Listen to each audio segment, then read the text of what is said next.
ওমা, হ্যাঁ, এটা কি বানিয়েছো? কোনটা? এইটা? ও, ওইটা। হ্যাঁ? এইটা একটা জিনিস, আয় নিয়ে আয়। এটা হচ্ছে কাচের পায়েস। এটা কি? বানিয়েছি, বলিনি তোকে। দাঁড়া, খেতে দিচ্ছি, দেখ কেমন খেতে লাগে। হ্যাঁ, দাও। এটা হচ্ছে সাবুদানার পায়েস, কাচের পায়েস। হেভি হয়েছে কিন্তু এইগুলো। এইগুলো কি? এই বল বল টাইপের? এইগুলোই হচ্ছে সাবুদানার বল। এটাকেই বলে কাচের পায়েস। ও, দেখি।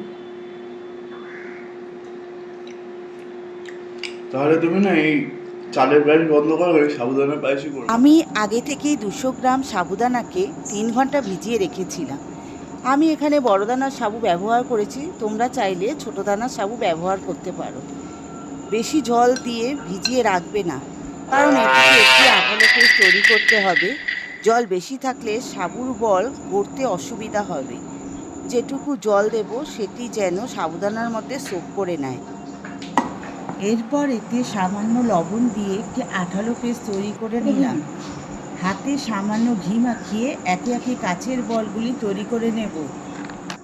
আমি এখানে 1 লিটার দুধ নিয়েছি। দুধটি যখন ফুটে আসবে তখন এতে 1 বাটি চিনি দিয়ে দিলাম। স্বাদ বাড়ানোর জন্য এতে আমি 1 প্যাকেট আমুলের গুঁড়ো দুধ দিলাম।